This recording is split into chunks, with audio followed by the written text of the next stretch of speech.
Bonjour les amis, bonjour à tous, j'espère que vous allez bien. Nous sommes aujourd'hui le jeudi 9 mars. Alors, en ce jeudi, quelles vont être les énergies générales pour cette journée? Alors, à quoi nous attendre? Dans les grandes lignes, bien évidemment. Alors, où est-elle? Alors, nous avons la carte de la force. Alors, la carte de la force. Nous l'avons déjà vue. Alors, décidément, on est vraiment dans la force. On va essayer de l'appréhender sous un angle différent. La carte de la force nous parle évidemment toujours de courage, de témérité, de garder la tête hors de l'eau lors de l'adversité. Ça nous parle toujours de maintenir une force qui est très équilibrée sur du long terme. Mais ça, je l'ai déjà dit récemment.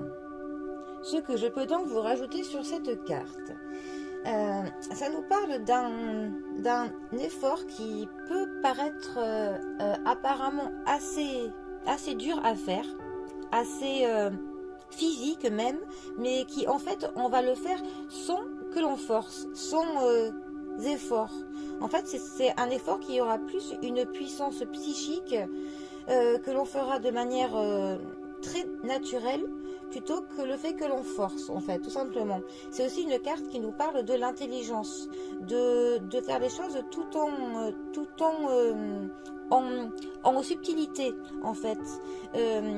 C'est un peu atteindre ces objectifs avec une stratégie, mais sans que les personnes en face puissent se rendre compte de la stratégie que l'on aurait mis en place, parce que cela aura été fait en bonne intelligence.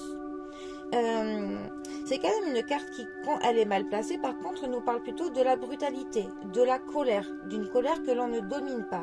Mais quand elle est bien placée, ça nous parle que l'on maîtrise notre colère et que pour se faire entendre, on n'aura pas besoin ni de hausser le ton, ni d'en arriver à ce que l'on force, en fait, tout simplement.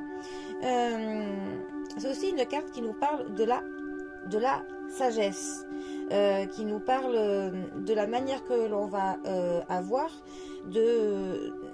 pour voir les choses avec un œil qui sera sage, tout simplement. C'est quand même une carte très puissante qui domine notre orgueil, le fait que l'on domine notre vanité, que l'on maîtrise nos impulsions. Voilà, c'est un peu une carte qui nous ramène dans le droit chemin, qui nous ramènerait à la raison. D'ailleurs,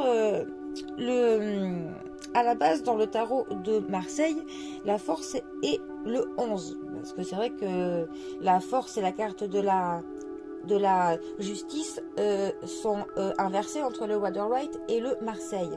Et dans le Marseille, où c'est le 11 en numérologie, ça symbolise la lutte intérieure. Donc voilà, nous avons une carte qui, bien interprétée au côté positif, nous parle de la maîtrise de soi, de l'énergie psychique, d'une réussite intellectuelle, de succès dans le travail, de domination dans les relations sentimentales. La force annonce donc le courage, de la volonté, et d'être dans un optique qui sera positif envers les autres, et que grâce à notre intelligence, nos projets aboutiront à nos fins, et que nous avons la possibilité de surmonter les épreuves.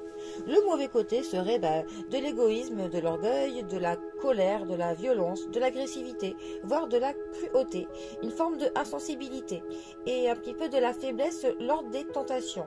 Voilà, tout simplement.